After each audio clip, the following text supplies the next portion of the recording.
have a whole page here on health matters and hitting the gym and things of that sort. But this story really caught my attention because of my knowledge of these machines. Bacteria growth in public restrooms. Study shows hot air hand dryers cause germs to multiply. That's amazing. I thought that was supposed to be the better way of drying your hands.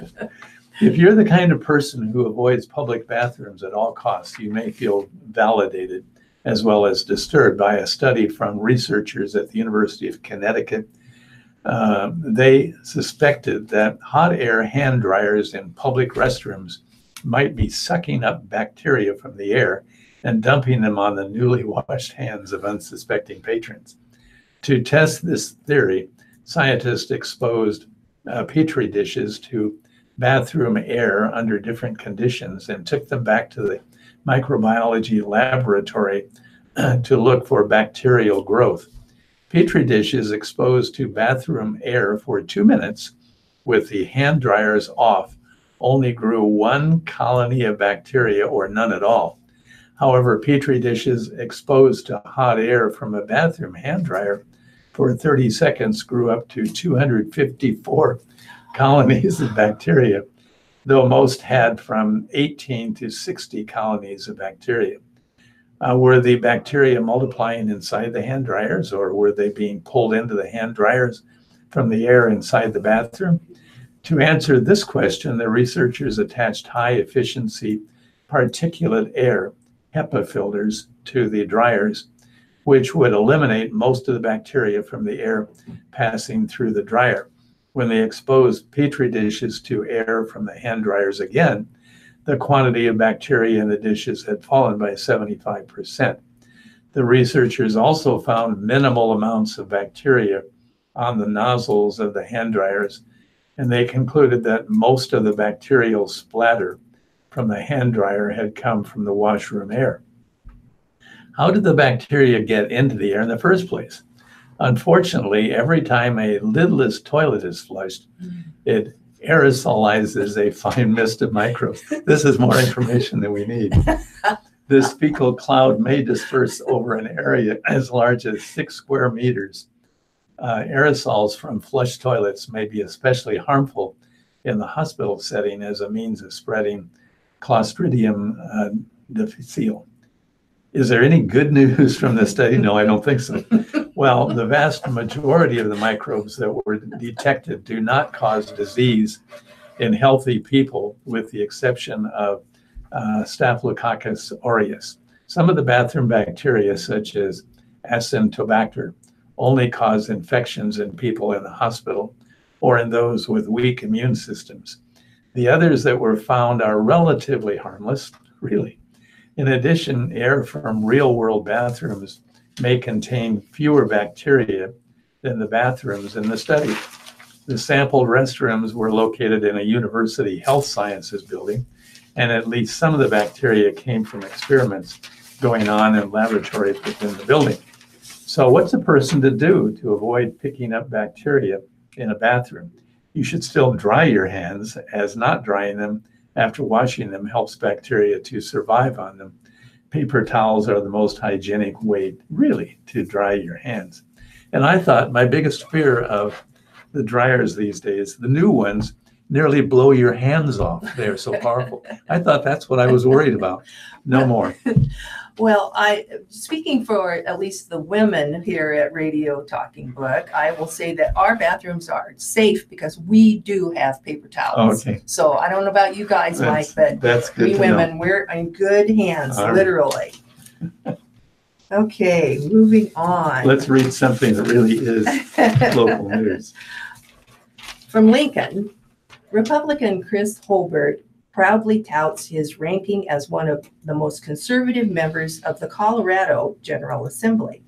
While the Senate Majority Leader still thinks allowing people to buy a high is a bad thing, he holds a different view of medical marijuana.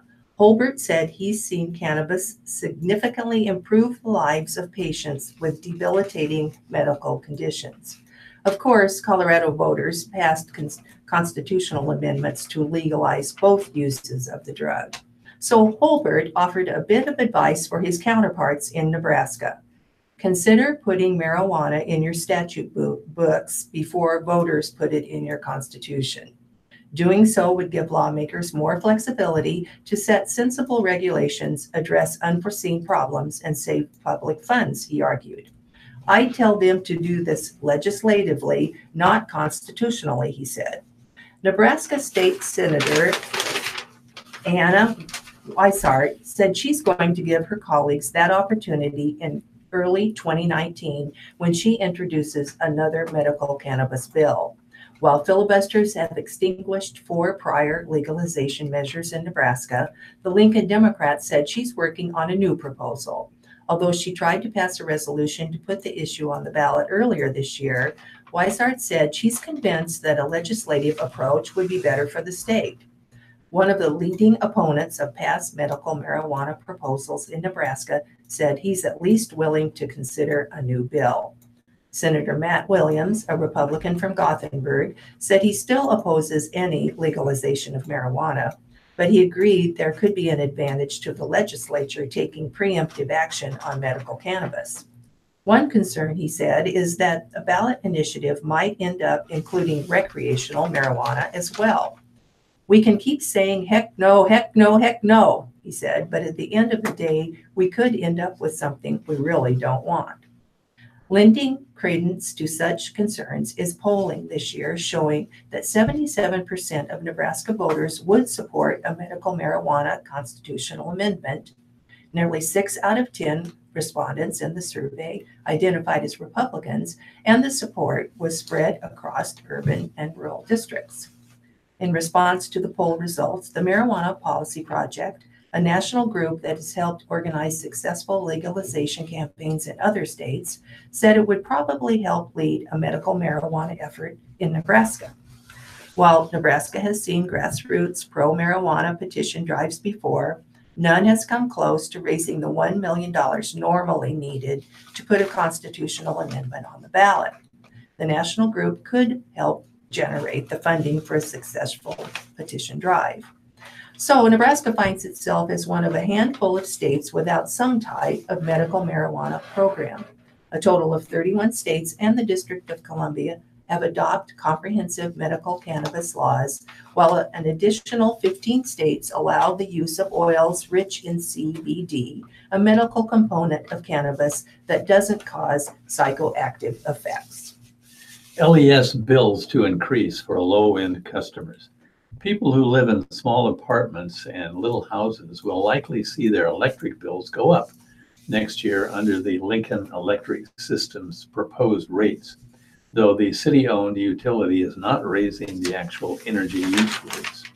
Residential customers will pay between $3 to $6.25 a month more for fixed costs as LES shifts more of a customer's overall bill into the fixed facilities charge category.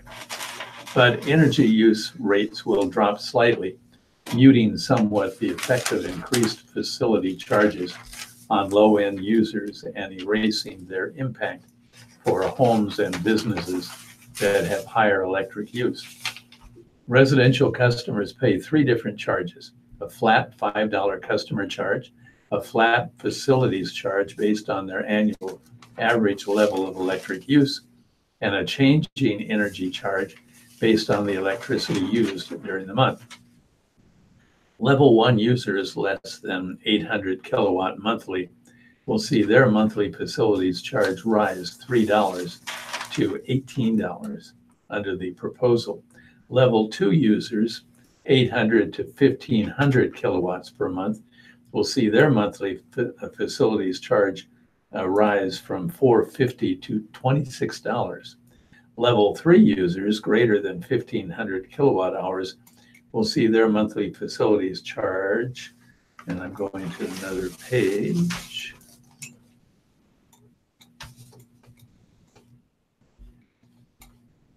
rise $6.25 to $40. Based on slightly lower energy charges, LES estimates the change in the total monthly bill will range from $1.67 per month increase for people who use the least electricity, that is 300 kilowatts per month, to a drop of $2.62 a month for people with big homes who use 2,000 kilowatts a month. The average LES residential customer who uses around 1,000 kilowatts a month will see a marginal 7-cent monthly increase in the bill based on the proposal. The same switch from energy costs to fixed facility costs is occurring with general business customers. This is the fourth and last year of the rate restructuring, at least for a while, according to Lisa Hale, LES Vice President of Customer Services. LES has moved costs associated with the distribution system and substations from the energy charge to the facilities charge over the past 4 years. Historically, LES customers subsidized the company's fixed costs with higher energy rates, but that formula didn't work as conservation drove down electric use. LES had anticipated the rate restructuring might take up to 10 years.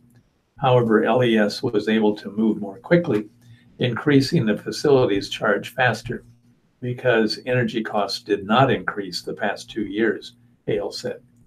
The rate restructuring changes are revenue neutral to LES and have not had a significant impact on residential customers, according to Hale. There have been few questions or complaints from customers, said Hale. LES consumer bills continue to be low in comparison to other communities. The bill for an average residential customer who uses 1,000 kilowatt hours monthly is $96.42, which is 31% less than the average in a national electric rate study, according to an LES news release. The new rates are based on a 2019 budget of $348 million, with $272 million for operating costs and $76 million for capital projects. Compared to 2018, capital project expenses are $14.5 million less, and operating costs are $1.4 million less. LES staff will be available to discuss the proposed budget and the rates at a public meeting 6 to 7 p.m. October 4th at the Walter A. Canny Service Center at 2620 Fairfield Street. And the budget and rate proposal will eventually go to the Lincoln City Council for approval before new rates take effect in January. 135 female military veterans and a woman who famously played one on TV geared up Sunday for a whirlwind flight of honor from Omaha to Washington, D.C. It was hard to tell who was more excited. It's an honor, said actress Loretta Swit, who played Army nurse Major Margaret Hot Lips Houlihan in the TV series MASH from 1972 to 1983. I cannot tell you how thrilled I am to be here with you. You lived the real thing. You're the real deal. Bill and Yvonne Williams, who since 2008 have flown more than 3,500 Nebraska veterans to Washington to see the patriotic monuments, brought in Swit to speak during Sunday's pre-flight dinner. The flights are the work of their nonprofit, Patriotic Productions. More than 700 people attended. During the event, a female veteran of each major conflict since World War II walked up the center aisle to stand on the stage and was saluted by a male veteran of the same war. Edith Peterson, 98, of Council Bluffs, drew a standing ovation when she was pushed to the front in her wheelchair and received her salute. A nurse in World War II, she will be the oldest veteran on the flight. Each veteran also received a handmade quilt of valor in honor of her service. The actress, who lives in New York, volunteered to rise early with the veterans Monday for a 4:30 a.m. flight out of Epley Airfield. She'll spend the morning with them as they visit the Marine Corps Memorial and Arlington National Cemetery in the first half of the day. In the afternoon, the veterans will visit the Lincoln, World War II, Korean War, and Vietnam memorials. Then they'll climb aboard their chartered Sun Country 737 for the flight home. Nebraska veteran Sandra Muller is excited too. She served 9 years in the Army with a transportation company, including a 2006-07 deployment to Iraq. It's a way to spend time with the Sisterhood of the Arms, said Muller, 43, as she waited in line with her service dog, Emma, to meet Sweat in person. She said Emma will make the trip to Washington. The dog helps her cope with the after effects of her deployment, including anxiety and post-traumatic stress. Meeting Sweat is a dream come true, Muller said. Sweat's character was a role model to her growing up. She liked how assertive and competent Major Houlihan was. She was military and disciplined, but she had a set of lungs on her, Muller said. Janae Johnson, 42, of Hastings, said she signed up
retest his shooting skills.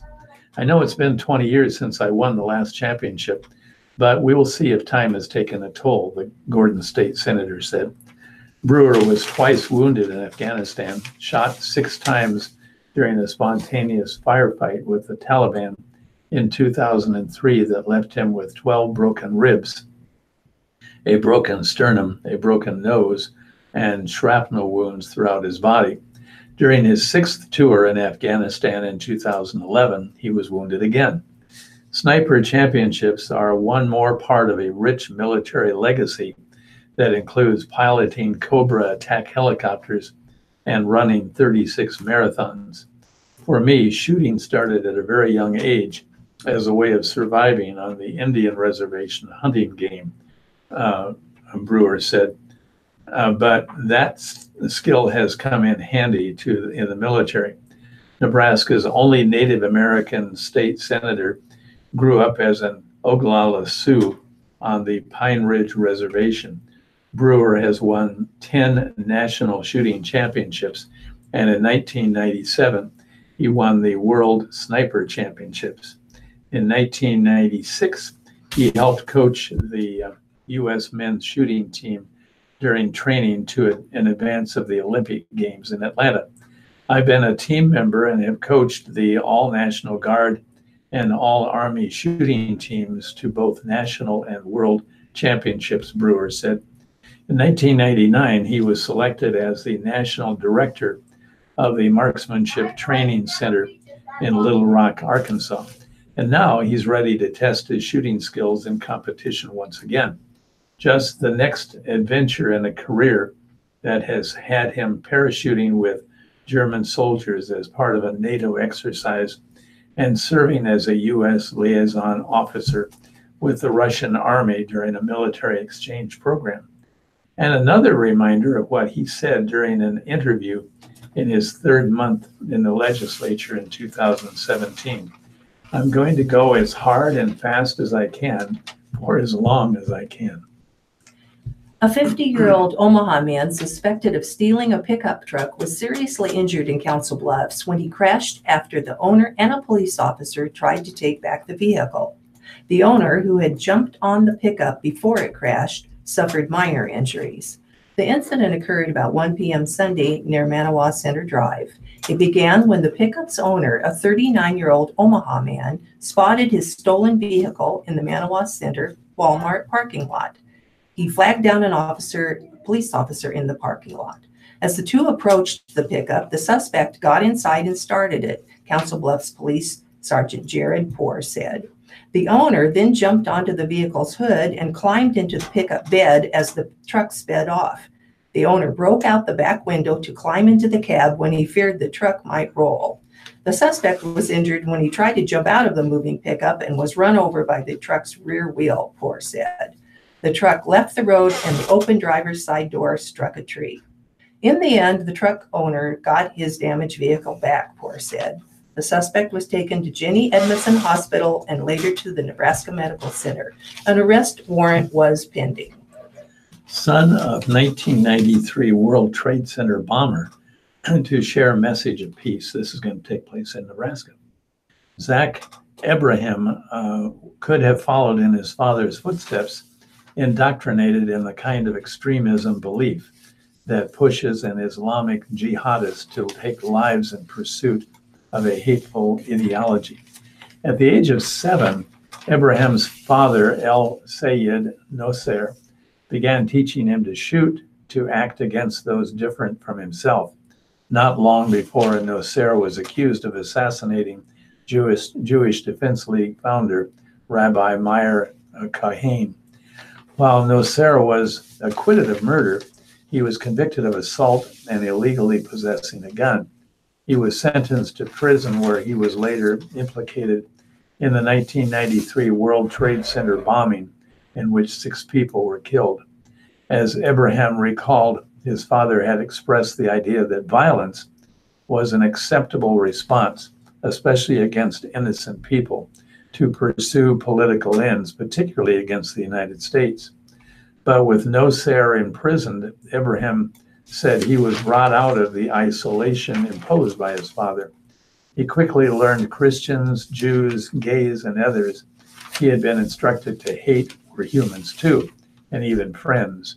It was through interaction and experience that ultimately let me reject my father's beliefs, he said in a phone interview on Friday.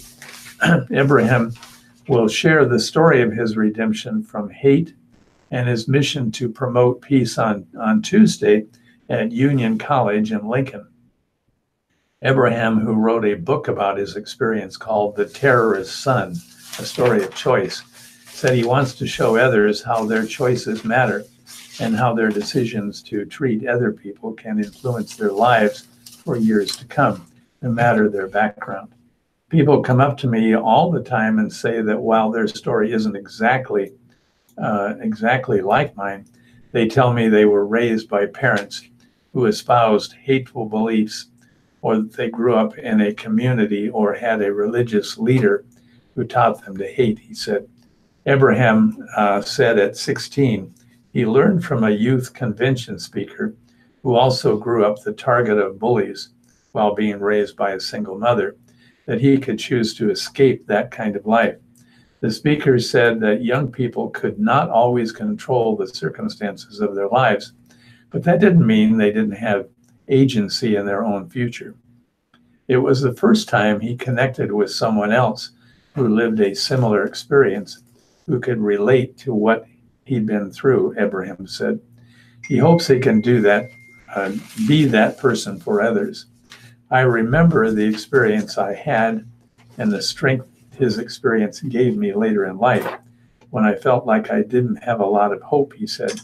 It was easy to think things would always get worse, but he was the first to show me that things could get better.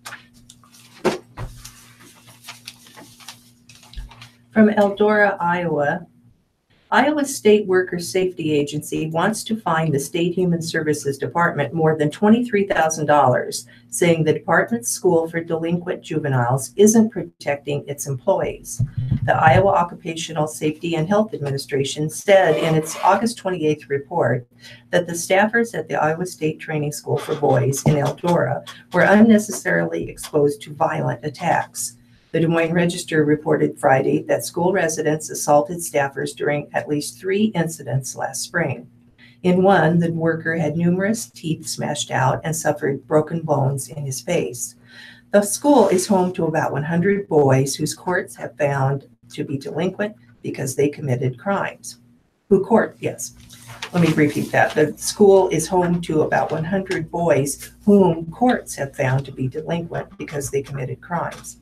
Matt Hyland, spokesman for the Human Services Department, said he couldn't comment because the two agencies are negotiating a settlement. OSHA inspectors faulted the school for lacking protective equipment for staffers and not having sufficient plans on how to respond to violent outbursts or escapes. The State Workers Union said the facility's employees are routinely placed in danger. The staff at this school have performed miraculously under conditions no one else would want to work under, Dan Homan told the Register last week. He's state president of the American Federation of State, County, and Municipal Employees. The state could use more employees, he said, but he acknowledged that it probably isn't as short-staffed as Iowa's adult prisons, which have reported numerous attacks on staffers. Also coming from Des Moines, the head of the Iowa Democratic Party has criticized Governor Kim Reynolds for taking campaign contributions from a company that provides Medicaid services under the state's privatized healthcare system. But records show that 2 Democrat leaders in the legislature also accepted money from such companies. The Des Moines Register reported Wednesday that campaign disclosure records show that Representative Mark Smith of Marshalltown accepted a $1,000 campaign contribution last month from Anthem, the parent company of Amerigroup, which has a Medicaid contract with the state. He also received $1,000 from the company in 2017 and 2016. And in 2016, he received a $1,300 contribution from United Healthcare, which also has a Medicaid contract. Records also show that State Senator Janet Peterson of Des Moines took a $1,000 contribution from Anthem last year and $500 in 2016. Smith and Peterson told the Register that regardless of contributions, they had voted to return the Medicaid system to state management. Pat Garrett, a spokesman for the Reynolds campaigns, called the Democratic criticisms of Reynolds as, quote, false as they were hypocritical, unquote. Okay, I've got a couple of short ones here. Pedestrian killed on I-80 near Greenwood. One person is dead after they walked onto Interstate 80 and were struck by a westbound vehicle early Sunday morning, according to the Cass County Sheriff's Office. At about 2:30 a.m., deputies were called to mile marker 423 east of the Greenwood interchange, where the pedestrian had been hit. The driver of the vehicle called 911 to report the incident, and the sheriff's office said deputies found no signs of alcohol use or impairment with the driver. Nebraska State Patrol is still conducting an investigation into the accident, and the identity of the person killed has not been released. And another short one here. Woman killed in a crash on I-80 near Lincoln. A woman is dead and another is in critical condition after a single car accident on Interstate 80 early Sunday morning, according to Sergeant Jake Dilsaver of the Lincoln Police Department. At about 1:10 a.m., a westbound vehicle struck the concrete barrier in the I-80 median near mile marker 400. Dilsaver said the impact forced the vehicle through the westbound lanes, off the roadway, and down the embankment where it hit another concrete structure. Officers arrived on the scene and the occupants had to be removed from the vehicle. One was pronounced dead on the scene and the other was taken to the hospital where she is in critical but stable condition, Dilsaver said. The identity of the woman killed has not been released. I think we better start with Okay. the obituaries. I'll read off. I just have 3 obituaries, and I know you have a lot more than that. These are the obituaries today from the Lincoln Journal-Star. The first one is Vestal, Lowell Allen Vestal, 84 years of age. Memorial services will be held at 3 p.m. on Wednesday, September the 26th at Westminster Presbyterian Church, 2110 Sheridan Boulevard, and Roper and Sons is handling the arrangements. Next is Manthe, Janet Marie Manthe. Manthe spelled Manthei, 77. A celebration of life will be held at 10:30 a.m. on Wednesday, September the 26th at Christ Lutheran Church at 4325 Summers Street in Lincoln. And Lincoln Memorial Funeral Home is handling the arrangements. And the final one I have today is Kruger, Ruby Suzanne Kruger. A memorial service and celebration of life will be conducted at 3 p.m. on Tuesday, tomorrow, September 25th at College View Seventh-day Adventist Church at 48th Street and Prescott Avenue in Lincoln. Memorials are requested to Girls Rescue Center, Nairobi, Kenya, in care of Maranatha Volunteers International, and Roper and Sons is assisting with the arrangements. And these are the obituary and funeral arrangements in today's Omaha World Herald. Becker, Edward A. Becker Jr., he was 96. A complete notice will follow. P.P. Hoffman, DeWart Cutler, West Center Chapel is in charge. Brown, James Edward Brown, 84. He was a veteran. Funeral services Tuesday, September 25th, 2 p.m. at Church of Jesus Christ of Latter-day Saints, 2210 Harlan Drive, Bellevue. Johnny Gentleman Mortuaries is in charge. Costello, Stephen T. Costello, he was 81 and he was a veteran. Mass of Christian burial Monday, September 24th at 10 a.m. at St. Gerald Catholic Church. P.P. Hoffman, DeWart Cutler, West Center Chapel is handling. Inquest, Irene D. Inquest, 81. Complete notice will follow. Crosby, Burkett, Swanson, Colonial Chapel is handling this. Forsyth, Reverend Deacon Mary L. Forsyth, 85. Memorials may be directed to the Church of the Resurrection Memorial Service Wednesday, September 26, 11 a.m. Church of the Resurrection. Crosby, Burkett, Swanson is in charge. Haver, Hawer, Cynthia M. Haver, 64.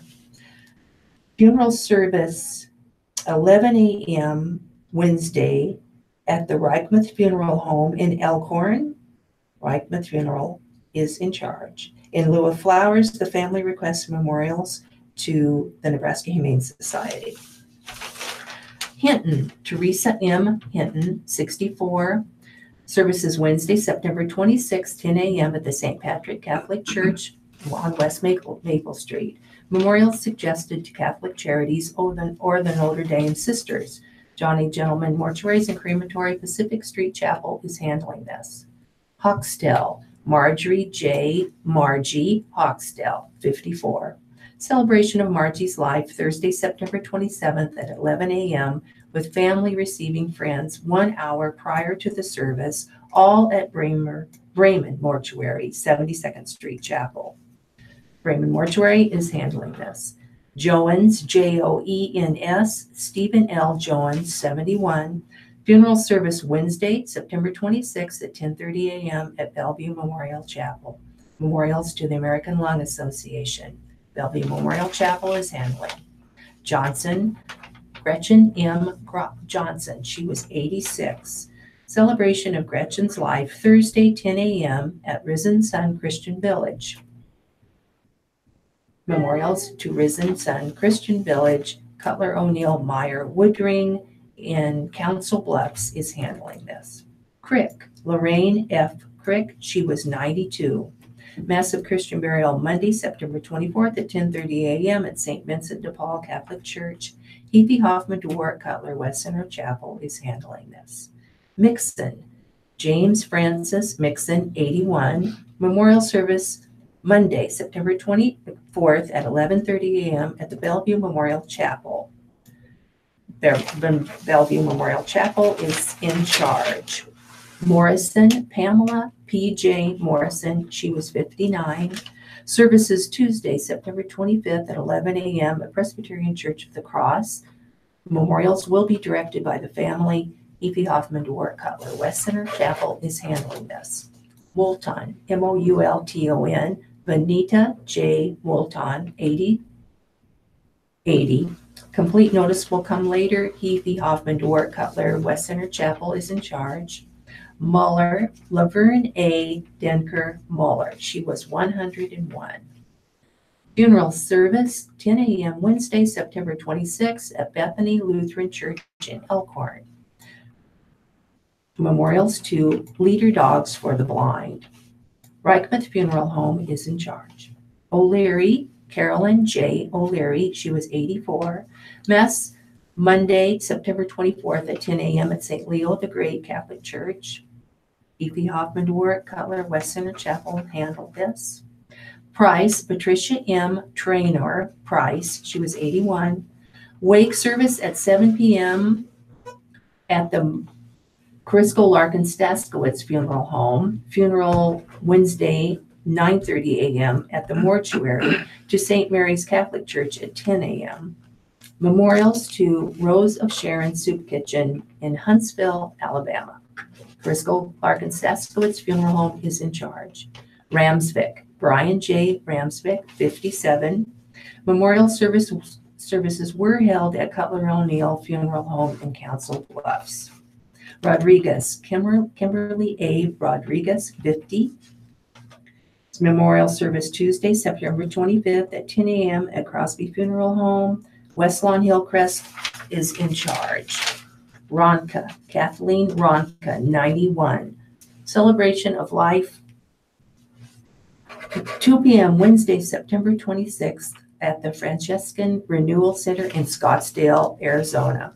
Sands, Courtney Campbell Sands, 86. Memorial service will be held Saturday, September 29th at 2 p.m. at St. Francis Anglican Church in Dallas, Texas. Zach, Patricia Pat A. Backus Zach, 81. Wake service at 6:30 p.m. Service Tuesday, September 25th, 10 a.m. at St. Leo the Great Catholic Church. Memorials are suggested to the St. Pius X St. Leo schools. Johnny Gentleman Mortuaries and Crematory is handling this.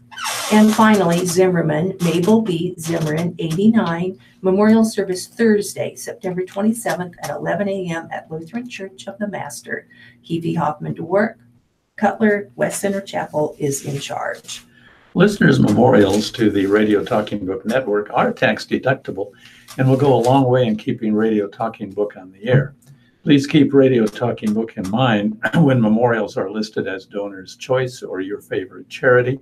Donations should be sent to Radio Talking Book Network, 7101 Newport Avenue, Suite 205, Omaha, Nebraska, 68152. Thank you for being a Radio Talking Book listener and supporter. We're going to take a short break now. We'll be back in a couple of minutes with editorials, today's living and entertainment, business and markets, and of course, sports. Thank you very much, Mike. This is the Radio Talking Book Network in Omaha, Nebraska. We've been proudly serving our blind and visually impaired listeners for 44 years.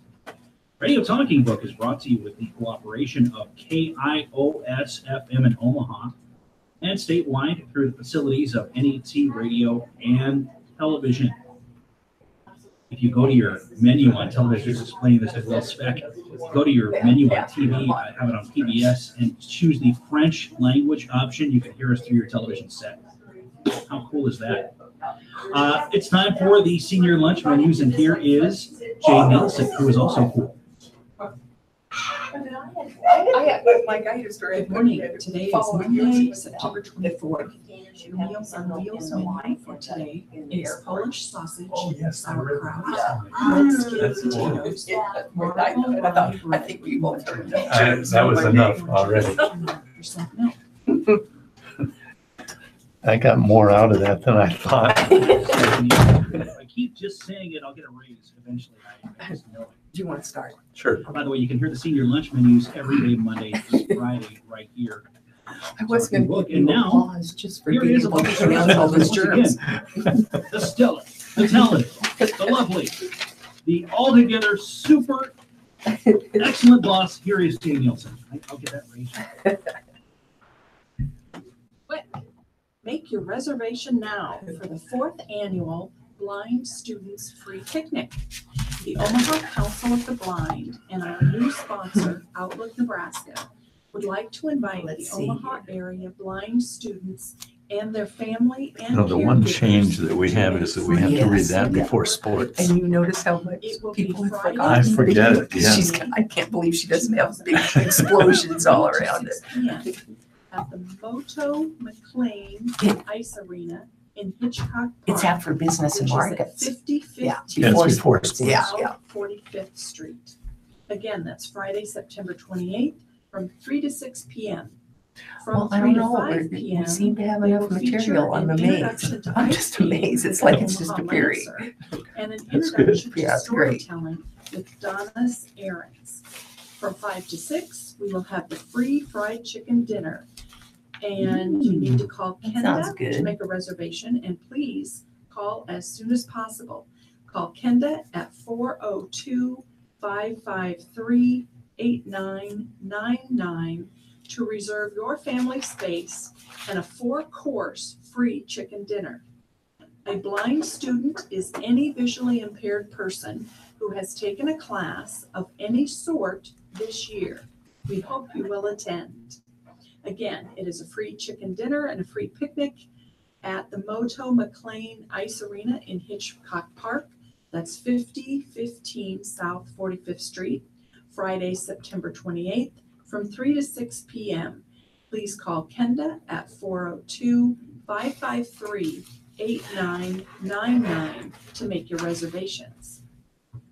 The reading of the Omaha World Herald and Lincoln Journal Star are brought to you today by WellCare Health Plans. Oh, look, they're Proudly reading it. focused I know, they do it at exclusively this They point. must on really, providing they must really government-sponsored be. managed care Getting some services money. through Yeah. Medicaid and Medicare prescription drug And in plans, fact, they started families, off with it. We children, heard it earlier. and seniors in that's true. Nebraska. For more about WellCare, call today at 1-888-255-2605 or visit www.wellcare.com/Nebraska. Thank you very much, Michael. All right, my friends, enough of this. Let's get back to Studio A for the second hour of the live reading of the Lincoln Journal Star and the Omaha World Herald. Coming back to the microphones once again, here is Beverly Leidick and Mike Garrity. Go ahead, folks. Thank you very much, Ryan. This is Mike Garrity, and I'm back with the Lincoln Journal Star. And you're all well aware of my complaints every week about not having editorial material. So I do a little of improvising. And I had not been using Don Walton's as a column as an editorial piece, but I am doing it now. And his column today is headline, Proposals for Property Tax Reduction Won't Raise Rates. As yet another debate about property tax reduction begins to ramp up in advance of the 2019 legislative session. Two influential public policy voices point to different options for replacement revenue.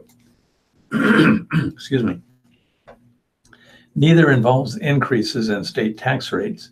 Following up on its legislative forum in Lincoln earlier in the month, the Platt Institute is zeroing in on elimination of some sales tax exemptions. Meanwhile, a member of Open Skies board points to the hundreds of millions Nebraskan spends annually through the tax code in the form of tax incentives, tax credits, and other tax expenditures. Some tax breaks can outlive their usefulness and turn into significant drains on our state budget, former Senator John Harms wrote in an op-ed expressing the Open Sky perspective. In making his case, Platt Executive Director Jim Vogel says Did you know that the state gives up more revenue in sales tax exemptions, around $4.8 billion, than it collects in sales and income taxes? Those are two different pathways to property tax reduction that would avoid increasing any state tax rates. But each proposal would face significant barriers in its bid for legislative consensus. Whether to rely on more sales tax revenue or additional revenue produced by fewer tax deductions is a question that would divide state senators into opposing philosophical and political camps. Recent legislative experience suggests you cannot find the 33 votes required for a consensus agreement on tax reform that could clear a filibuster by opponents. The clock is ticking now in a couple of ways. Next year is a non-election year, and that's the safest political time to do it.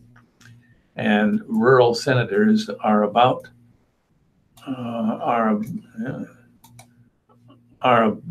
to lose a seat or two in the legislature following the 2020 census. Still untried is the possibility of a grand bargain that would combine tax reform with a couple other issues that are important to some senators. A package of bills, a package deal. Long ago and far away, that's what the legislature used to do. Okay, next section here. Senator Bob Christ was mugged last week.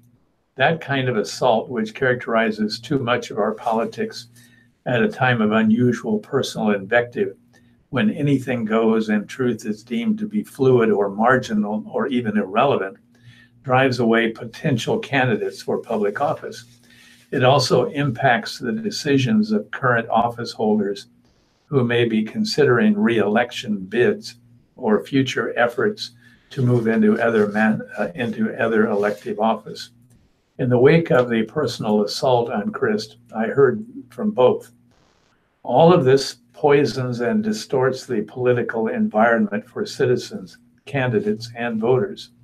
No, this criticism is not partisan. Do not frame everything in partisan terms. This is nonpartisan. Parties are a big part of this problem, and that's a plural. And so is the example set in Washington today, big time. Let's talk about the state's future. The candidate's vision, education, public services, economic development, schools, about taxes and opportunities and challenges and aspirations and quality of life, and people who may need our assistance and kids. Let's get out of this dark alley and into the sunlight and center on the real stuff that impacts Nebraskans and their future. Vote for Governor Pete Ricketts or Senator Bob Christ based on performance and issues, and do not let them try to tear down either man.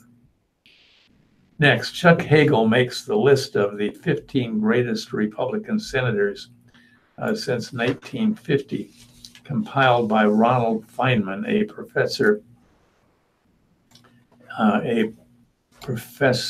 of American history and author whose list was posted online. These 15 GOP senators from the past could show Mitch McConnell and his colleagues how to do the job, the article stated. Hagel was the most contemporary Republican senator on the list. Others, Margaret Chase Smith, Everett Dirksen, Barry Goldwater, Clifford Case, Jacob Javits, Howard Baker, Mark Hatfield, Charles Mathias, Bob Dole, Lowell Weicker, Richard Lugar, William Cohen, Arlen Specter, and John McCain. Feynman described Hagel as a mainstream conservative who was unafraid to cross party lines and take independent positions, such as opposing President George W. Bush's Iraq war policy. Finishing up, the use of trackers who are paid to shadow candidates from the other party is not new. One night in Omaha, a young man stood outside a home taking note of who showed up at a private political fundraiser for Chuck Hagel. As cold rain poured down, Hagel went outside and brought the Democratic tracker inside the house. Come back to TPP. Japanese Consul General Naoki Ito urged during a meeting at the Journal Star last week, no penalty would be imposed on the United States in the wake of President Trump's abrupt withdrawal from the Trans-Pacific Partnership trade agreement when he took office, Ito said. And on a separate trade front, former Secretary of Agriculture Mike Johans on Twitter says positive news. Resuming negotiations is the right pathway to work out issues with China. Hopefully, real progress can be made. And definitely, finally, heading toward October, the spectacular showcase month splashed in orange and red and yellow. Once you arrive, please linger. Here's an editorial from the staff of the Omaha World Herald. Omaha city agencies and local nonprofits did tremendous work last week as they swung into action to evacuate refugees from unsafe and unsanitary apartment conditions. About 500 refugees from the Asian country of Myanmar were moved to 2 city community centers, and their 175 children were helped to and from school in a coordinated action on an unprecedented scale for Omaha. As City Council President Ben Gray observed, it is fortunate we have people who can come together very quickly to put a plan together and make that plan work. Scott Lane, the city's chief housing inspector, said inspectors found, quote, astronomical, unquote, amounts of unsanitary conditions in more than 90% of the units at Yale Park Apartments at 34th and Lake Streets. The Omaha Public Power District shut off power at 5 of the complex's 13 buildings due to unsafe electricity. The inspection action arose after tenants filed more than 90 formal complaints. Restoring Dignity, a volunteer group, commendably assisted the refugees in navigating the complaint process. The city carries out housing inspections only if complaints are first filed, a policy that Mayor Gene Stothert and the City Council should take a fresh look at in the wake of this extraordinary, troubling situation. Problems at the Yale Park Apartments included unsafe electrical wiring, roof and floor problems, and insect infestations. Stothert rightly stated, "We don't want them to think that this is what living in America is like, and they're just going to have to put up with the rats and the roaches and the bed bugs, because it's not." The property owner denied the conditions were as bad as the city described and said he would help the tenants he was helping the tenants by keeping rents low. The tenants belong to the Karen ethnic group, a significant refugee population in Omaha.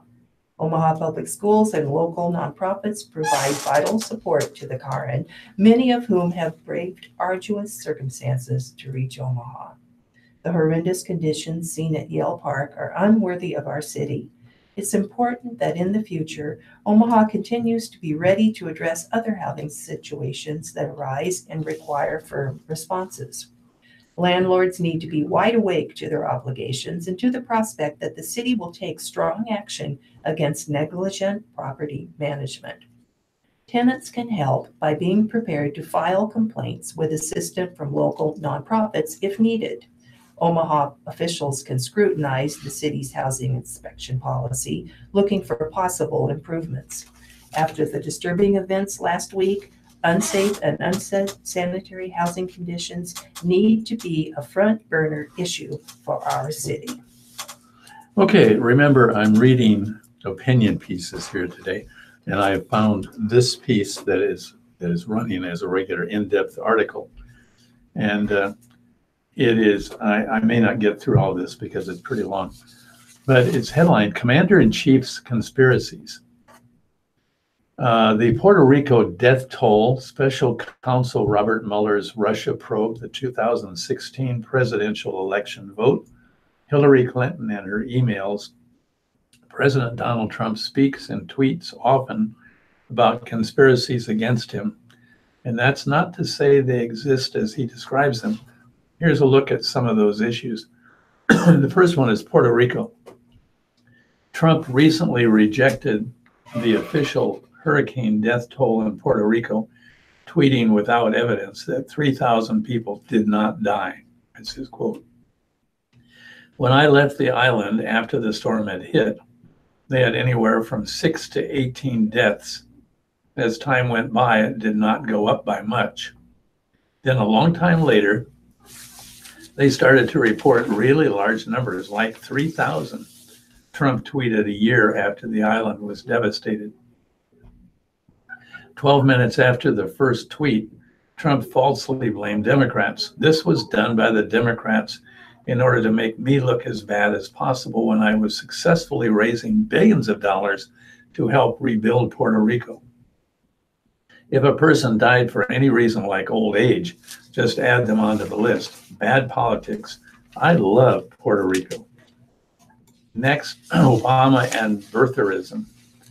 Trump was for years the primary propagator of the falsehood that Democrat Barack Obama, the nation's first black president, was not born in the United States and was thus ineligible to hold the nation's highest office. Obama was born in Hawaii. Then Trump lied about the original lie. In September of 2016, he held a news conference at his Washington hotel to declare that he believed Obama had been born in the U.S. He falsely blamed political rival Hillary Clinton for starting the rumor and credited himself for ending it. The public record over the past decade undermines Trump's version. People in Clinton's orbit did discuss Obama's background during their bitter primary struggle in 2008, but it appears that when Clinton got wind of smears about Obama's roots or religion, she either shut down that line of argument or ignored it. There's no evidence that Clinton herself has ever said Obama wasn't born in America. Next, the election. Trump has tried to blame his loss of the popular vote to Clinton on millions of illegal votes in her favor. The voting commission he convened to study the issue disbanded with no evidence of widespread voter fraud.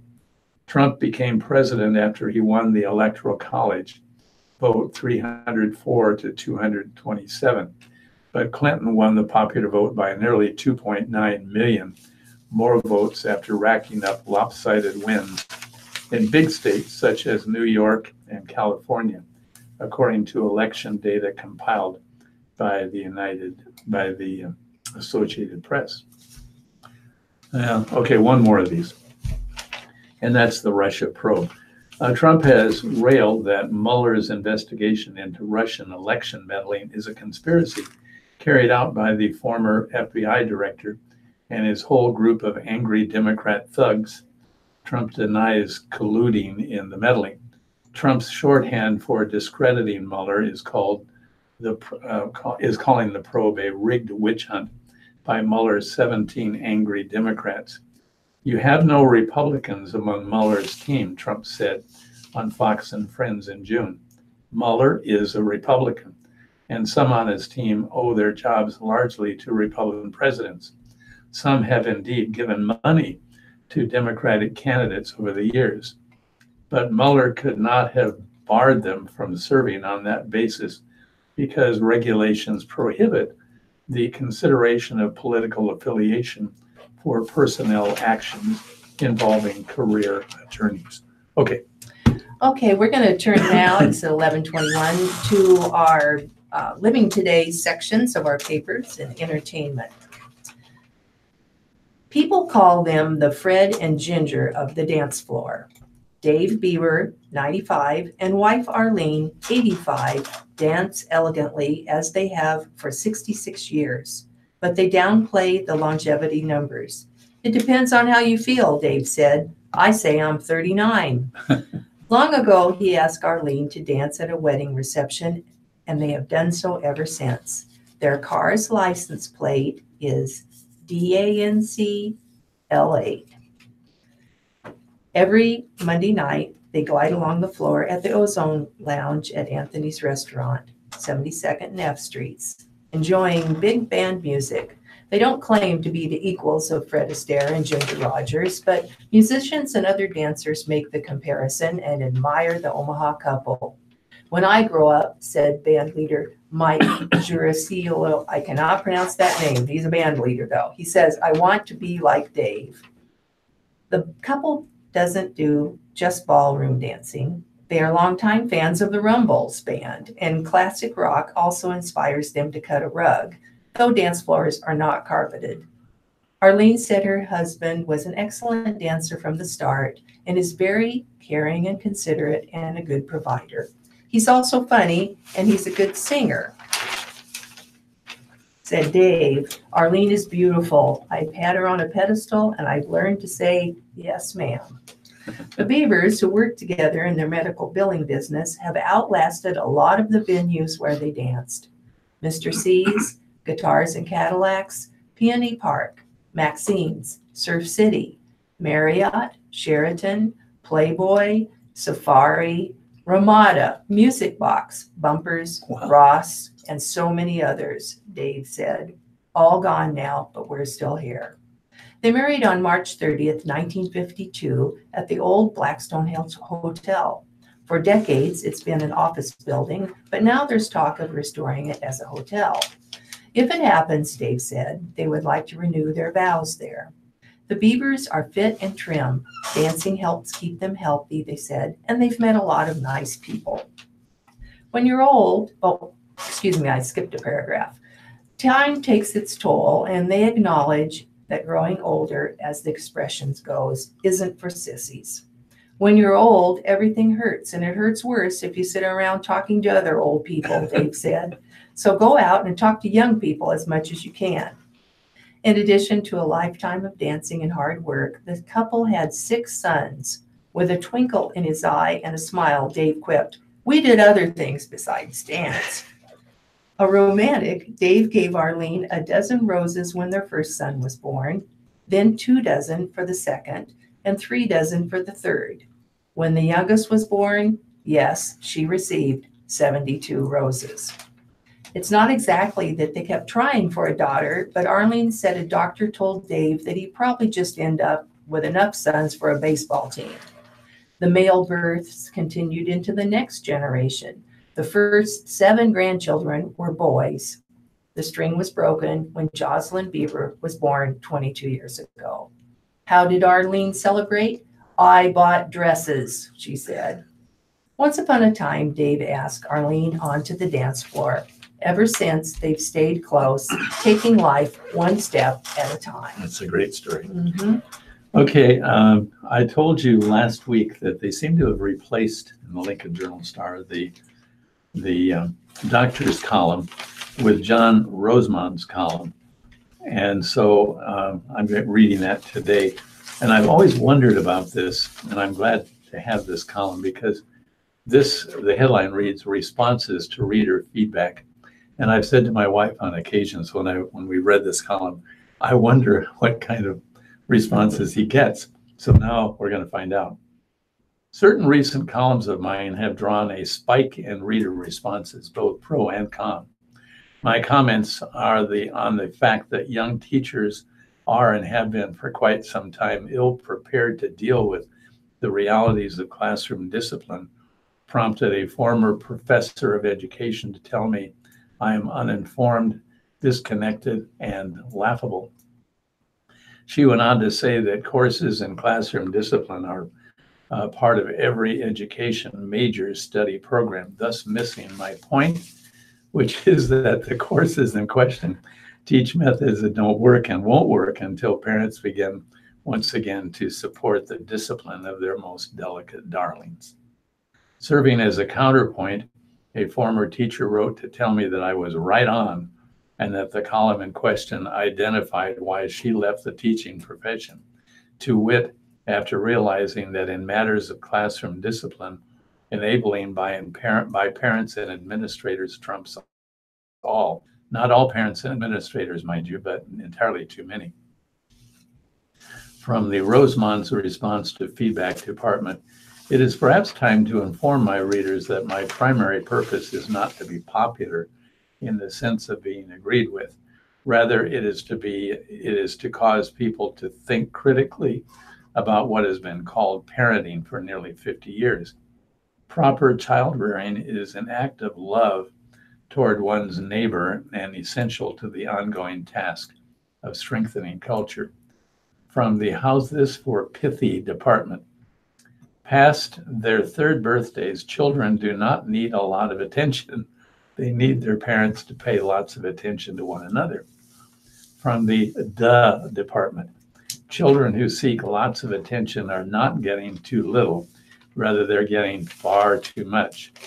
From the good old days, we're truly good department. I feel your pain has been a popular saying for some time now.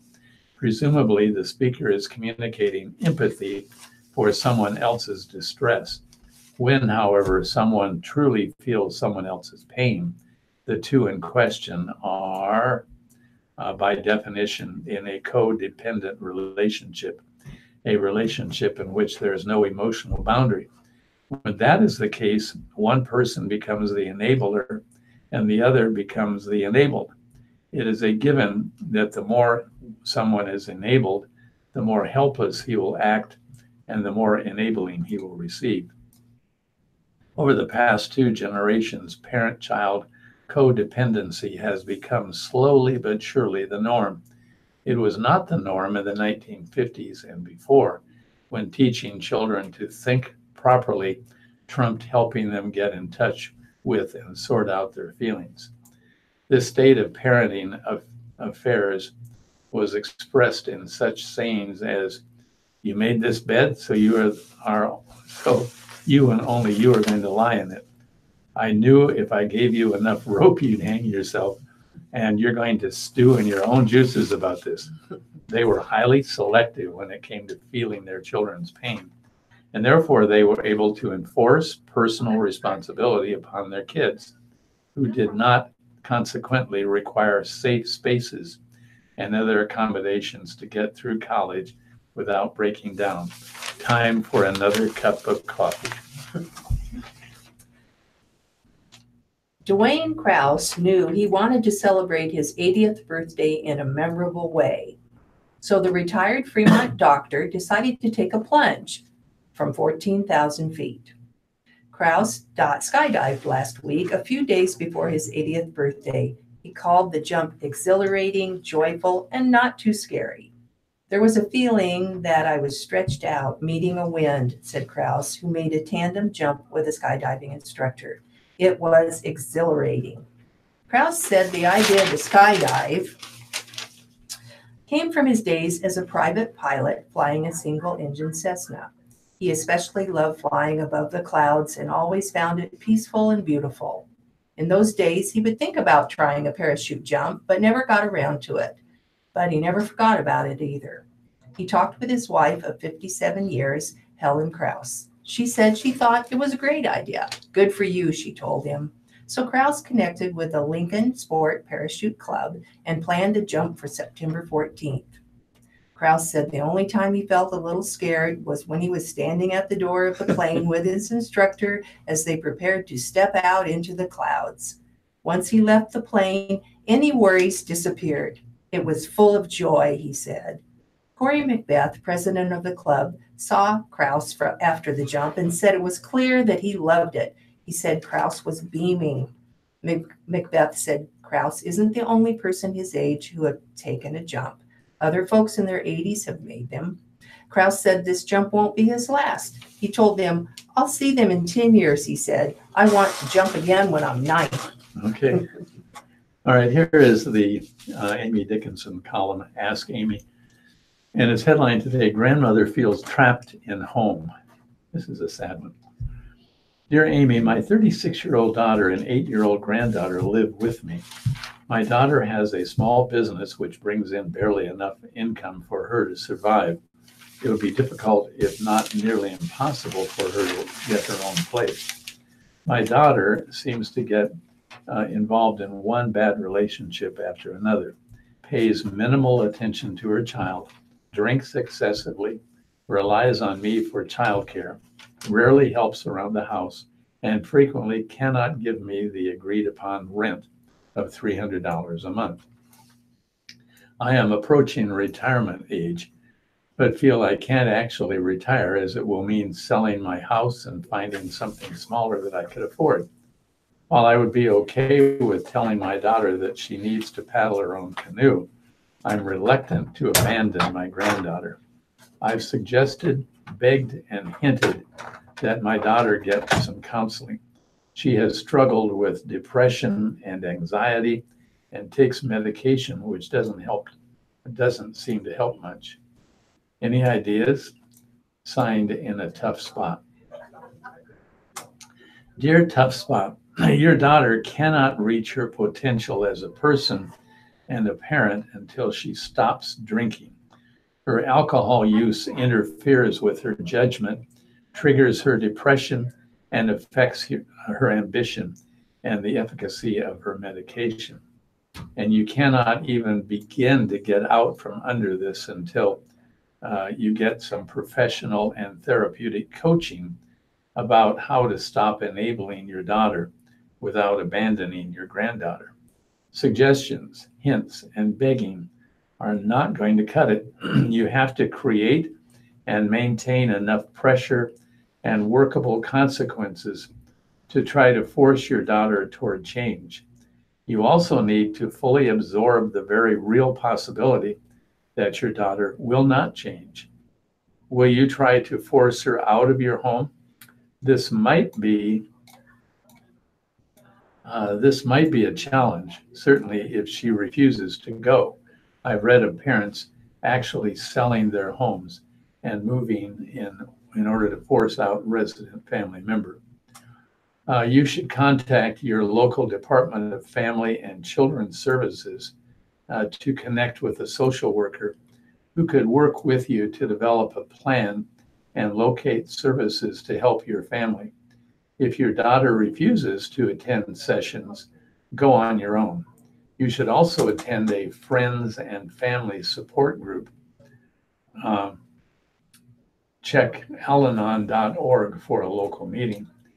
For inspiration, read Don't Let Your Kids Kill You, a guide for parents of drug and alcohol addicted children by Charles Rubin, 2007, New Century Publishers. Rubin's central message is about how to stop enabling and set boundaries in order to save your own life. Next, dear Amy, I recently got married to the man of my dreams. Now I'm having problems with my mother. Mom has always struggled emotionally, in my opinion, with letting me grow up upon graduation or moving out, and has pushed away from me during these times. The same has happened here. I call her 2 to 3 times a week like I always did, but the conversations are shorter and I don't feel like we are connecting like we used to. I know she likes my new husband, so I don't think this is disapproval, but I'm wondering what I can do to nurture my relationship with my mom. Should I just let this go until she comes to terms with our new roles? Or should I confront her and risk having her shut me out even more? Signed, Confused Daughter. Dear Confused, your insight about what lies behind your mother's distance sounds correct. You're both in the midst of an emotional and relational transition. Look at the dynamic from this angle. You want your mother, and she's right there, same as always. She wants her daughter, but your status has changed. Give her time.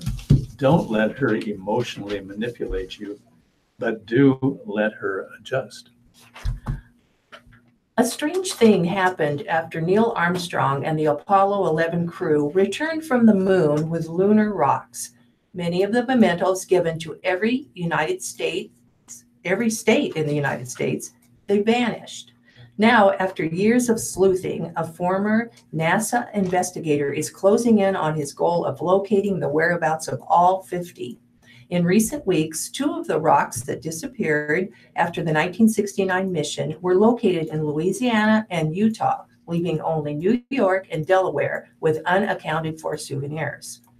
Attorney and moon rock hunter Joseph Guthnines said it blows his mind that the rocks were not carefully chronicled and saved by some of the states that received them. But he is hopeful the last 2 can be located before the 50th anniversary of the Apollo 11 mission next summer. It's a tangible piece of history, he said. Neil Armstrong's first mission was to reach down and grab some rocks and dust in case they needed to make an emergency takeoff. President Richard Nixon's administration presented the tiny lunar samples to all 50 states and 135 countries, but most disappeared, Guthnine said.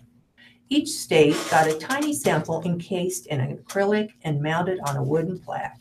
Some were placed in museums, while others went on display in state capitals. But almost no state entered them into archival records, and Guthnine said many lost track of them. When Guthnine started leading the effort to find them in 2002, he estimates 40 states had lost track of the rocks. I believe part of it was we honestly believed that going back to the moon was going to be a regular occurrence, Guthnine said. But there were only 5 more journeys before the last moon landing, Apollo 17, in 1972. Authentic moon rocks are considered national treasures and cannot be legally sold in the United States. Guthnines became aware while at NASA that the gifts to the states were missing, but only began his hunt after leaving the agency. Now a lawyer in the Houston area, he is also a college instructor who's enlisted the help of his students.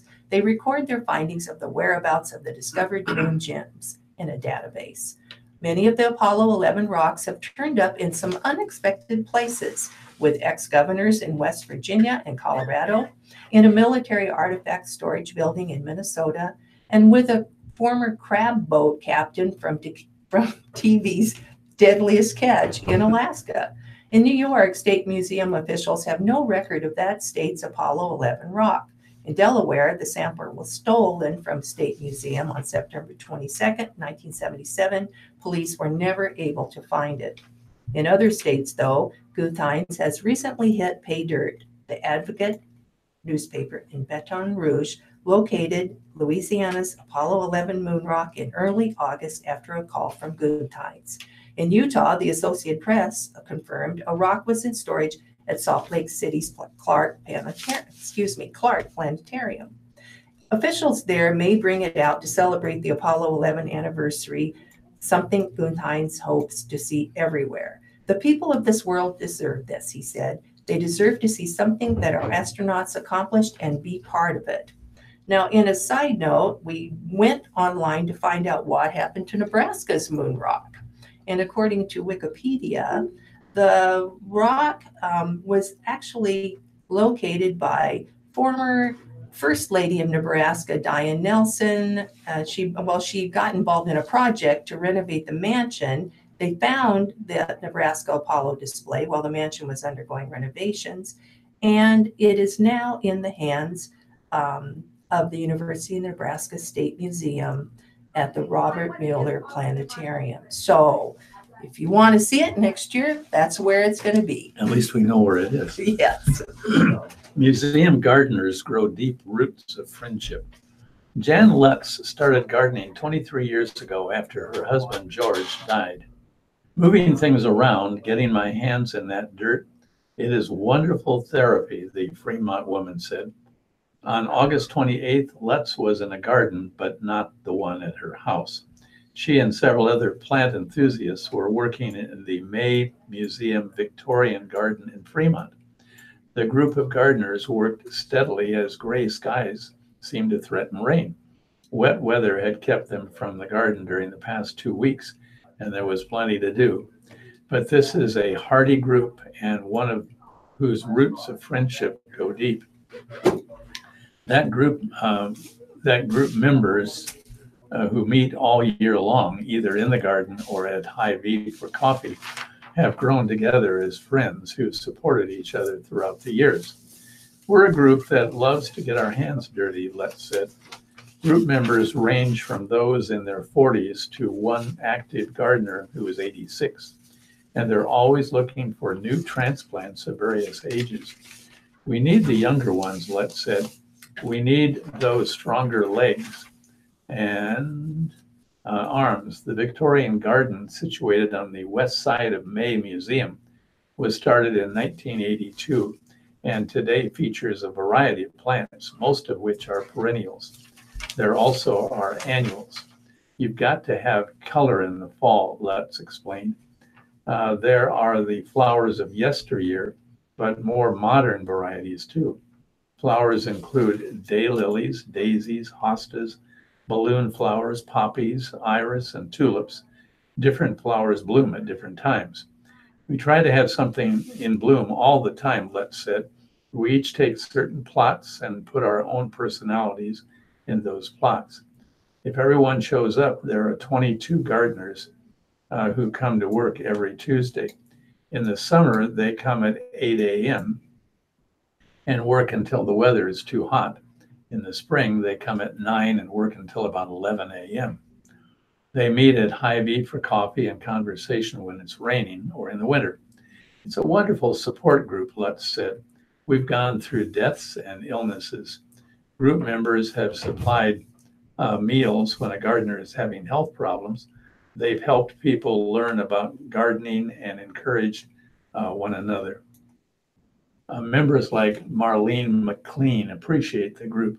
I love gardening and I really enjoy the ladies who are out there because we all enjoy gardening, McLean said. Some of the ladies are very knowledgeable about plants and I learn a lot from them. Jan Jelkin's appreciation for the group has grown too. I always wanted to learn how to garden, and about 20 years ago I came here and fell in love with the ladies in the garden, she said. Besides gardening, group members celebrate birthdays once a month, and Linda Ryan makes the cakes. They attend each other's church functions. Garden tasks vary depending on the season. In the spring, the group cleans up the garden. They dig up plants that need dividing and pot them. The potted plants go to the museum's garden sale, which takes place the first Saturday in May. That has turned into a fun time, Letts said. We basically spend the month of April potting plants, and we do order plants and sell them. We don't sell anything but perennials. They try to get uncommon plants. We try to get different colors, different varieties, so we have a lot of return trade because they know we do this, Letts said. After the sale, the gardeners have lunch together. Plant sale proceeds are used to buy mulch, fertilizer, or other needed garden items. Plants that haven't sold are put in a holding bin for sale next year. We always take one day to come to my house to clean my garage because I have all the signs for the plant sale. I have all the pots we use for digging and potting and all the boxes. I have everything we use for our sale in my garage, and they straighten it and pitch what we aren't going to need for the next year, Letts said. The gardeners plan to continue their work. I think it helps keep us young, Letts said. It keeps us active.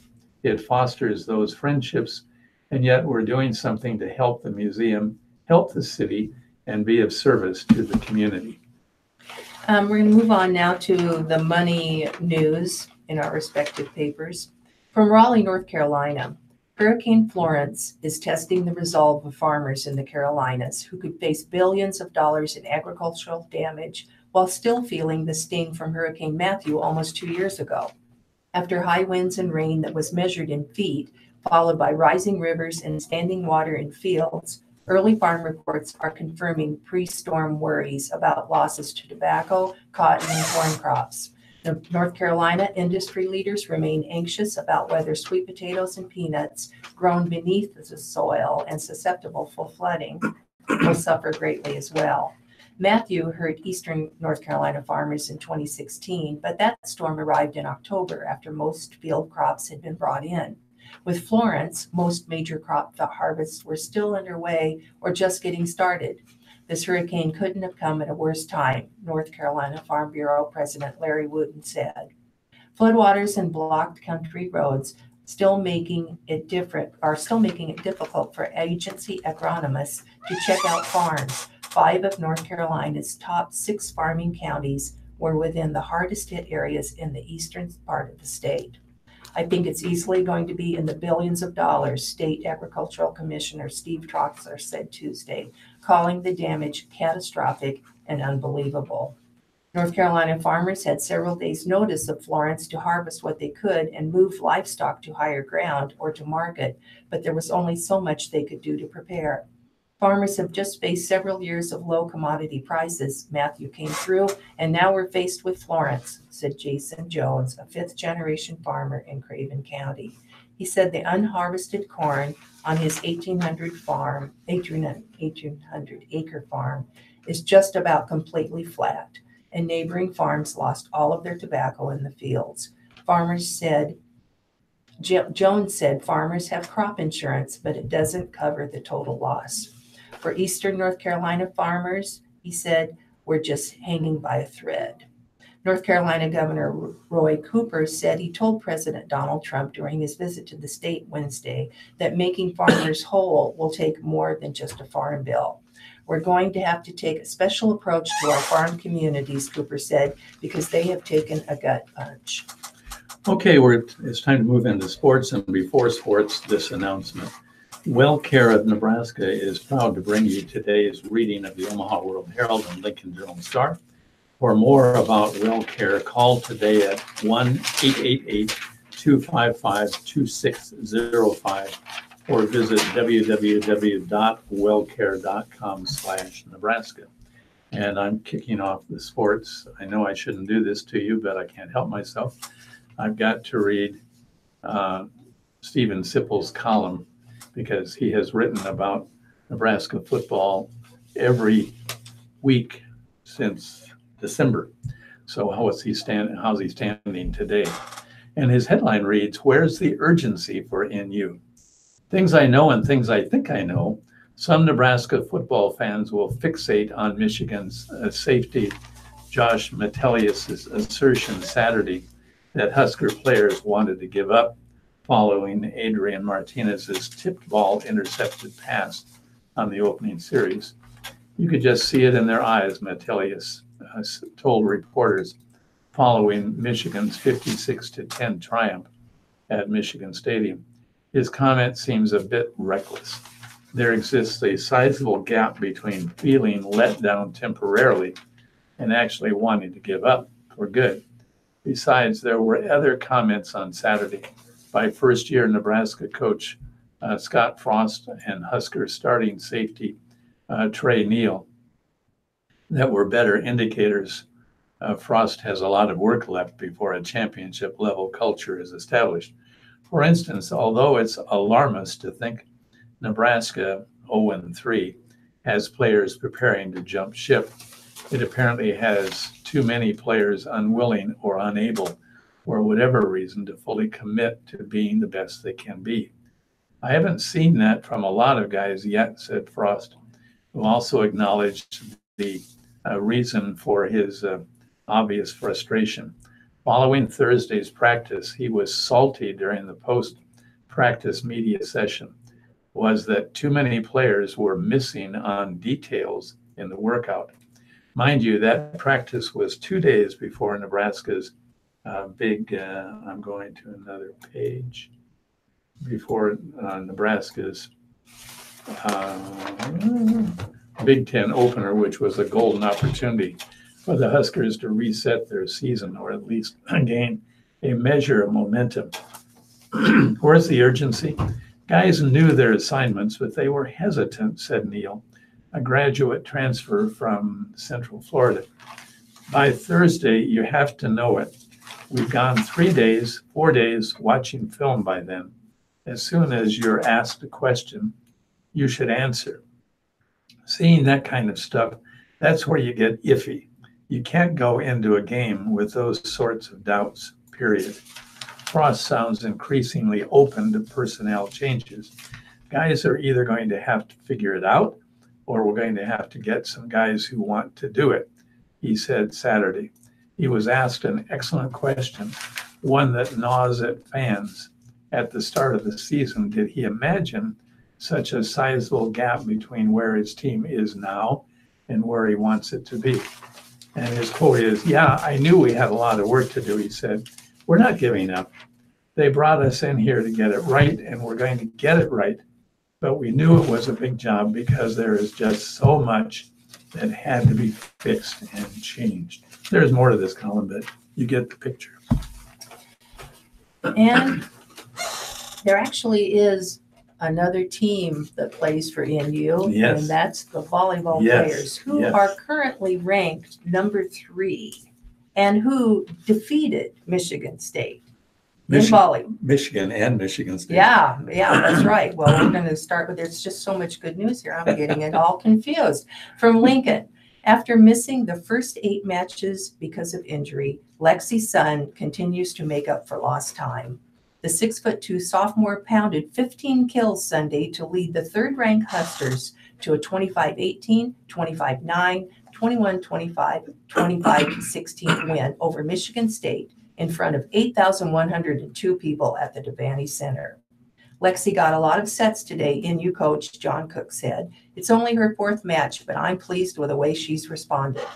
Sun was a unanimous first-team All-Big 12 selection in her 1 season at Texas before transferring to Nebraska. She had 51 kills in 4 matches, including 29 in 2 conference wins this weekend. Cook said it was important that other players step up offensively to take the heat off senior Michaela Foke, who had 12 kills against the Spartans.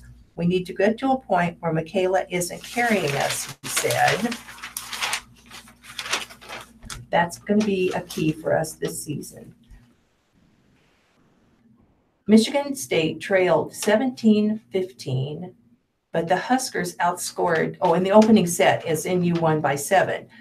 Michigan State trailed 17-15, but the Huskers outscored the Spartans 8-3 the rest of the way.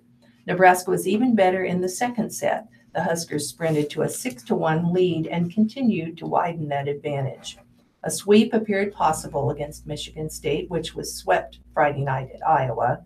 That setback snapped the Spartans' 12-match winning streak. But Michigan State bounced back and never trailed in the third. NU closed to 22-20, but the Spartans won 3 of the next 4 points and took the set when a shot by Nebraska freshman setter Nicklin Hames sailed long. "I went for it," she said. "Apparently, I've been working out too much." Hames, who had 40 assists and 16 digs, said NU needed to regroup heading into the 4th. "We focused on our side of the net," she said. It's what we had to do. Nebraska held the early lead in the 4th, but the Spartans inched to 11-10 on a block by Alyssa Branowski. The Huskers responded with a 6-0 run fueled by 2 hockey kills and 3 Michigan State hitting errors. The Huskers, who stand at 11-1 and 2-0 in the Big Ten, continued to widen their lead and eventually captured their match on a kill by Sun. Cook said he was pleased with the victory, but added that his team needs to develop more of a killer instinct. "In this conference, you can't let down," he said. "We did a good job of responding in set 4, but ideally you don't like to have to do that." And since we're on good news, here's some more good news. This is in soccer. Huskers stay hot with win over Purdue. Some days it's all about putting up the most points, or in this case, goals, and displaying the offensive fireworks that puts fans in the seats. Take, for example, the Nebraska soccer team's 4-3 overtime victory on Thursday against Indiana. Other days, it's all about surviving, and that's exactly what the Huskers did on Sunday afternoon at Barbara Hibner Stadium. Savannah Uveges recorded her 6th goal of the season in the 14th minute against the Purdue Boilermakers, and it was enough to lead Nebraska 7-3-2, 3-0-1 to a 1-0 win, the Huskers' 3rd straight victory in Big Ten play. "I'm not surprised about the strong start to the Big Ten season at all," Uveges said. "This is exactly what we wanted, and I don't expect it to change moving forward." The game's lone goal came after some strong build-up play from the Huskers who enjoyed the run of play throughout the match, and especially in the opening half with the wind. Meg Brandt found Evage's running down the right wing, and the senior hit the back of the net from a tough angle on the right side of the box. Marty Everdeen, our assistant coach, and I have practiced that shot a few times, and it's kind of half of a hit and half of a cross, Evage said of her goal. Sometimes you get lucky and it goes in, or someone is there to finish it. It was fun, though. I was kind of hoping it wasn't the only goal that we're happy to get the shutout. The shutout was Nebraska's first in conference play and the team's first since late August. Purdue's best chance came midway through the second half when a Boilermaker tackled goalkeeper Aubrey Corder. No foul was called and the net was open. Purdue fired a shot on goal, but defender Grace Brown cleared the ball off the goal line to erase the threat. Corder, who earned Big Ten Goalkeeper of the Week honors this past week, was only forced to make 2 saves in the win. Sunday was her 3rd clean sheet of the season. It was so huge to get a clean sheet today. It boasts our confidence even more because even though we're undefeated in the conference, keeping the ball out of the back of the net is one of the most important things, Corder said. It's more motivation because if you don't let the ball in the back of the net, we can't lose. The Huskers now head back on the road with matches at number 20 Penn State and Ohio State on Thursday and Sunday, respectively. From Lincoln, Alex Gordon was there in spirit Sunday at the 25th Nebraska High School Sports Hall of Fame induction. While the Kansas City Royals outfielder from Lincoln Southeast and NU was raising his average to 246 with a 1-for-4 day and a 3-2 win at Detroit, the audience at Lincoln East watched his video remarks. "I'm still grinding out the season," Gordon said. "I wish I could be there, but not today." He said his mother, Mary, was the supporter. Teammates would hear somebody in the stands screaming in a good way, and they knew who it was. And his late father, Mike, who died in February at 63, was the guy who pushed me to be better to where I am today. He said Southeast football coach Chuck Mazurski was old school. "Our leader, Miz, was there to drive us," he said. Gordon also thanked coaches Jeff Smith in basketball and Randy Rollhorst in baseball. Another inductee, Katie Robinette Kock, K-O-C-K, from South Sioux City, said she's the first 4-time All-Nebraska girls basketball player, began her speech with an apology. "I'm sorry about the trail of blood left across the stage," she said. "My shoes are killing me." And with that, it's 12 o'clock and time for us to bid you goodbye. So this is Beverly Leidig saying thanks for listening. And please join us again next week. Thank you very much, Mike Garrity and Beverly Leidig, for a wonderful job reading from the Lincoln Journal-Star. That story, that last one I read, they edited that so bad I couldn't read. Really? The way I could tell they edit. Sometimes editors, they take Radio out the Talking wrong brought stuff. to you with cooperation The story of doesn't flow. It was a nice part about it. Statewide, A coach who BBC, radio, and television. had been Stay tuned next inducted, for the grocery and they ads, cut out the lead part to it, so it didn't make Department sense. store discount after the vivacious Nancy. Oh, and I'll tell you, when you're the writer, On that Radio really Talking makes Book, you have a great mad. afternoon. They Oh, do yeah. it like No that. question about that. Okay, I gotta go. I gotta go be back in Herman at 1 o'clock for a funeral. So nice working with Good you. working with you. I enjoyed it very much. Take care of those bees because I love my honey. Oh, well, How'd you get into that anyway? I've always been interested in it. And there is a fellow in our hometown who is kind of my mentor. He's about 85.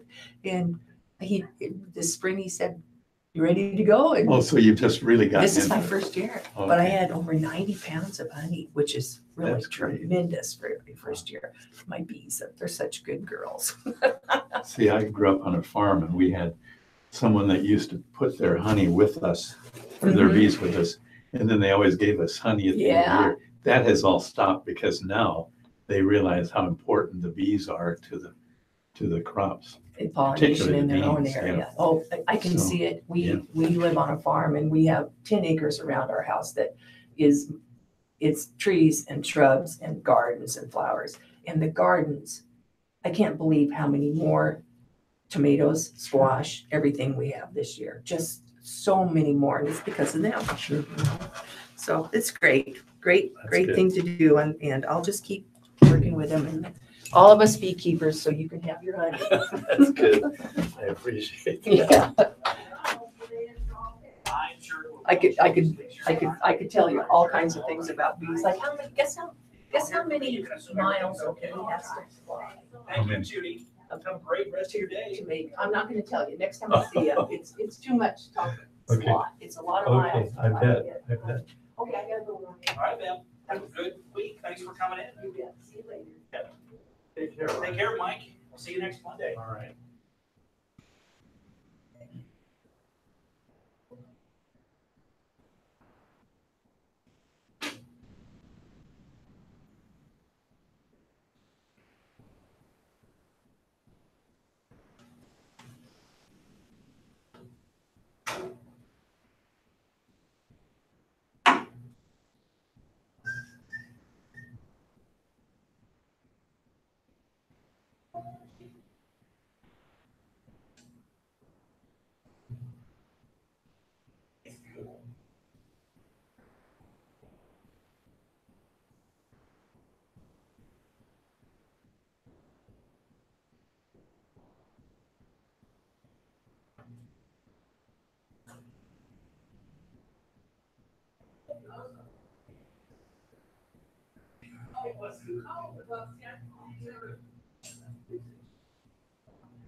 would let you talk